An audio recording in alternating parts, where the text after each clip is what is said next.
Blaze Bernstein was full of promise. Samuel Woodward was full of secrets. When their paths crossed one quiet night in a suburban California town, it led to a murder that shocked the nation. What seemed like a simple meet between old classmates turned into a brutal killing fueled by hate and a chilling look into the mind of a young man hiding ties to violent extremism. This is the disturbing true story of how a gifted student became the target of a deeply rooted ideology, and how his tragic death exposed a much darker world lurking beneath the surface. Blaze Bernstein was the kind of person people remembered. He had a radiant smile, a sharp intellect, and a genuine kindness that made him stand out. At just 19 years old, he was already making waves as a pre-med student at the University of Pennsylvania. He loved to write, often contributing to school publications and spending hours scribbling stories, poems, and thoughts. Openly gay and proudly Jewish, Blaze was unapologetically himself, and his confidence inspired those around him. In December 2017, Blaze came home to Lake Forest, California for winter break. His family was thrilled to have him back. The Bernsteins lived in a quiet, safe neighborhood in Orange County, a place where people didn't lock their doors and rarely worried about crime. The holiday season was in full swing, and like most families, the Bernsteins were enjoying the chance to reconnect, eat meals together, and soak in the calm before Blaze returned to college. On January 2nd, 2018, something unusual happened. It was around 9:30 p.m. when Blaze told his parents he was going out to meet a friend. He didn't say who. He didn't take his wallet. He left behind his glasses, which he needed to see clearly. His parents assumed he'd be back soon, maybe just stepping out for a casual catch-up or a short drive. Hours passed. Midnight came and went. Blaze didn't return. The next morning, when his bed remained untouched and his phone still rang with no answer, alarm bells went off. Blaze's parents reached out to his friends. No one had seen him. No one knew who he had gone to meet. The family contacted the police and reported him missing. Authorities responded quickly, aware of the critical 24-hour window in missing persons cases. Search teams were dispatched to nearby parks and streets. Blaze's last known digital footprint led to Borrego Park, a wooded area not far from his home. Volunteers combed through trails, while police used drones, sent dogs, and aerial scans to cover as much ground as possible. But the area was vast, and evidence was hard to find. The days that followed were excruciating for Blaze's family. The weather turned against them.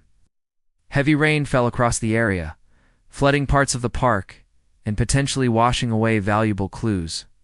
The media picked up the story, and soon Blaze's disappearance was making headlines across the country. People were captivated by the mystery, how a bright young man could vanish in a place so familiar, so safe. As the hours turned into days, hope and fear began to blur. Friends held vigils. Flyers were posted on every pole and notice board in town. Social media was flooded with messages of support, prayers, and desperate pleas for information. But through it all, one thing remained constant. Blaze was gone, and no one could explain why. What began as a quiet night out had spiraled into a full-scale mystery. And behind the growing sense of unease, something darker was beginning to stir something no one was prepared to face. As investigators dug into Blaze Bernstein's final hours, they focused on uncovering who he had met on the night he vanished. With no witnesses and no surveillance footage from the quiet suburban area, their best lead came from Blaze's digital activity. His phone's location history led detectives to Borrego Park, confirming what the family already suspected, that he had been there the night he disappeared. But it was his communication on Snapchat that opened the first real door in the investigation. Using a warrant, authorities accessed Blaze's phone data and found he had been in touch with someone named Samuel Woodward. Samuel was a former classmate from high school. They had both attended the Orange County School of the Arts, though they hadn't kept in close touch since graduating. Detectives brought Samuel in for questioning to understand the nature of their meeting and whether he had seen Blaze that night. Samuel's story was simple, but something about it felt off. He claimed he had picked Blaze up around 9:30 p.m. They had driven to the park and talked for a while. Then, according to him, Blaze got out of the car and walked off into the end. Darkness alone, Samuel said. He waited for a few minutes, then drove home. He said there was nothing unusual about the night, and seemed to suggest that Blaze had been in good spirits, but investigators immediately noticed red flags. Samuel appeared nervous during the interview. His answers were vague and rehearsed. More than anything, his physical appearance raised suspicion. His hands were scratched and scabbed. When asked, he explained he had hurt himself while working on his car in the garage. Police quietly noted the inconsistencies and decided to look deeper. Detectives began watching Samuel more closely. They noticed strange behavior. He washed his car multiple times over the following days. He appeared unusually paranoid, even for someone connected to a missing persons case. The local sheriff's department, growing increasingly concerned, obtained a search warrant for Samuel's vehicle. Inside the car, the evidence was undeniable. Traces of blood were discovered on the passenger seat and door. The stains were small, but they tested positive for human blood. Further lab analysis would later confirm it matched Blaze's DNA. Police also found cleaning supplies and wipes, some of which had blood residue as well. It was becoming clear that Blaze had not walked off into the park alone. Something violent had happened, and Samuel's role was no longer just that of a friend or a witness. The investigation intensified. Forensic teams examined Samuel's home and electronics, hoping to find more clues. At the same time, police returned to Borrego Park, searching areas they had already combed, this time with renewed urgency. The park, which once seemed like a dead end, now held the potential to reveal the truth. The pieces of the puzzle were beginning to fit together, but what they would uncover next would change everything and push the case into even more disturbing territory. 6 days after Blaze Bernstein went missing, the breakthrough came. The weather, which had been working against investigators, suddenly worked in their favor. Heavy rains that had swept through Lake Forest days earlier had washed away topsoil in parts of Borrego Park, exposing subtle changes in the landscape that hadn't been visible before. It was during a routine sweep of the park on January 9th that a search team noticed disturbed earth near a remote trail just off the path, but far enough from where most people would walk. The area looked slightly sunken, as if something had been buried hastily and poorly. Investigators began digging. What they uncovered was horrifying. Just beneath the surface lay the body of Blaze Bernstein. He had been stabbed repeatedly more than 20 times, and then left in a shallow grave, hidden under dirt and leaves. His body was partially decomposed, and the violent nature of the wounds shocked even the most experienced detectives. This was not a spontaneous act. It was calculated, frenzied, and full of rage. As news of the discovery reached the public, grief swept through the community. The hope that Blaze would come home alive was extinguished in an instant. Vigils turned into memorials. Friends wept openly in front of news cameras. The sense of safety that had defined Lake Forest was now replaced by fear and anger at the same time. Forensic analysts raced to process the evidence. The blood found in Samuel Woodward's car was confirmed to be Blaze's. Fibers from the passenger seat matched clothing Blaze had been wearing the night he disappeared. GPS data from Samuel's phone placed him at Borrego Park during the hours of Blaze's disappearance, and again early the next morning just after 2 a.m., a time when, prosecutors would later argue, he returned to bury the body. The arrest came quickly. Samuel Woodward was taken into custody and charged with Blaze's murder. He was 20 years old, quiet, and lived a life that seemed uneventful on the surface. But investigators had started to dig deeper into who he really was, and what they found would take the case in an even darker direction. The crime shocked the nation not only for its brutality, but for the chilling precision behind it. Samuel hadn't just killed Blaze, he had attempted to erase his existence. The shallow grave, the cleaning of his car, the lies to the police, it all pointed to someone who wanted this crime to disappear. Despite his efforts, the evidence told a different story. Blaze's murder was not random. It wasn't a mugging gone wrong or an accident during a disagreement. The repeated stabbing, the concealment of the body, and the lack of remorse from the suspect indicated that this was a deliberate act. Investigators were convinced there was more to this than personal conflict. They needed to know why, and the answer would soon lead them into the dark world of hate-fueled ideology and secret online communities as detectives probed further into Samuel Woodward's life. The picture of who he really was began to take shape, and it was far more disturbing than anyone had anticipated. A search of his phone, computer, and online accounts revealed a digital world filled with hatred, rage, and extremist ideology. Hidden within encrypted chats and anonymous forums was Samuel's link to a known neo-Nazi organization called Atomwaffen Division, a violent hate group with a history of celebrating mass murderers and promoting terrorism. Samuel had been quietly radicalized, and his belief system was shaped by a deep resentment toward minorities, Jews, and the LGBTQ community. This discovery was not just a side note in the case, it was central. Blaze Bernstein was both Jewish and openly gay. In the eyes of the group Samuel associated with Blaze represented everything they despised. Investigators began to suspect that Blaze's murder wasn't simply personal, it was ideological. It was an act of hate disguised as a spontaneous killing. Further analysis of Samuel's devices uncovered chilling messages and manifestos.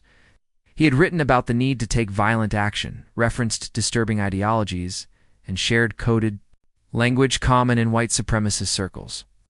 In one message, he spoke about infiltrating everyday communities to carry out missions. In another, he casually discussed methods of avoiding detection. It became evident that Blaze may have been targeted not just because he was someone Samuel knew, but because of who he was. This possibility transformed the investigation. It wasn't just a homicide, it was potentially a hate crime. Rooted in premeditated extremist violence, as the FBI joined the investigation, more details emerged. Samuel had attended meetings with other members of the Atomwaffen Division, had been active in online forums that encouraged members to commit acts of violence and then fade back into society without leaving a trace. The goal was to spread fear, create chaos, and remain invisible. But Samuel had failed to disappear. His connection to Blaze, his sloppy cover-up, and the forensic evidence all exposed him. The public reacted with horror as the truth unfolded. News outlets began running stories not just about Blaze's murder, but about the broader threat of hate groups recruiting young men online. Parents were alarmed. Activists raised concerns about how these groups operated in the shadows, radicalizing individuals who seemed ordinary on the surface. Samuel had been a quiet, withdrawn young man in real life, but behind his screen, he was immersed in a world of extremism. Blaze's family was devastated. They had lost their son to an act of senseless violence, and now they had to grapple with the idea that it was driven by hate. For them, the trial couldn't come soon enough. They wanted answers. They wanted justice. They wanted the world to know what Blaze stood for: love, creativity, and acceptance, and how violently that light had been extinguished. As charges against Samuel Woodward escalated, the case grew from a personal tragedy to a national reckoning with the dangers of online radicalization and unchecked hatred. After Samuel Woodward was arrested and charged with the murder of Blaze Bernstein, the case became a symbol of something much larger than a single tragedy. The courtroom proceedings were expected to deliver justice swiftly, but instead, the legal process dragged on. Hearings were repeatedly delayed due to competency evaluations and legal challenges. Questions arose around Samuel's mental health, and his defense team claimed he was not fit to stand trial. As a result, what should have been a straightforward path to justice became a slow, agonizing journey filled with frustration and uncertainty for Blaze's grieving family. Years passed, and still there was no verdict. The courtroom delay stretched longer, with legal teams citing mental health reports, new evidence submissions, and procedural complications. Blaze's parents, Gideon and Jean, sat through hearing after hearing, trying to maintain composure, while watching the man accused of brutally killing their son remain without sentencing. Every delay felt like another wound. Yet through the pain, they refused to stay silent, rather than retreat into private grief. Blaze's family transformed their sorrow into purpose. They created the Blaze Bernstein Memorial Fund, supporting Young artists and writers who reflected Blaze's love for creativity, they spoke publicly about the dangers of hate-fueled violence and called for stronger protections for marginalized communities. Through school talks, media interviews, and community outreach, they kept Blaze's story alive, not as a tale of tragedy, but as a call for compassion and vigilance. As more people learned about Blaze's case, public attention turned to the larger issues it revealed, namely the ease with which hate groups could reach vulnerable individuals online. Atomwaffen Division, the extremist group linked to Samuel, had already been tied to several other violent acts across the country. Blaze's death served as a wake-up call. Hatred was no longer hiding on the fringes. It was spreading through message boards, encrypted chats, and anonymous platforms, radicalizing individuals in quiet suburban neighborhoods, just like Lake Forest. Despite the delays in court, the impact of Blaze's story only grew stronger. Vigils were held in cities across the U.S. in his memory. Schools added programs to teach students about tolerance and digital literacy. Lawmakers introduced discussions around better monitoring of extremist activity online. Blaze's name became a symbol of the countless people targeted simply for being who they are. Samuel Woodward remained in custody as his legal team continued to fight the charges. But the evidence against him was overwhelming. DNA, GPS records, digital communications, and his own writings painted a clear picture. Though a final verdict had yet to be delivered, public opinion was firm. Justice, even if delayed, felt inevitable. Blaze Bernstein's life was short, but his legacy continues to grow. He was a young man who stood for light, laughter, laughter, and creativity, someone whose presence brought joy and whose absence created a void. Though his story ended in violence, it ignited a movement fueled by love, resilience, and the refusal to be silent in the face of hate.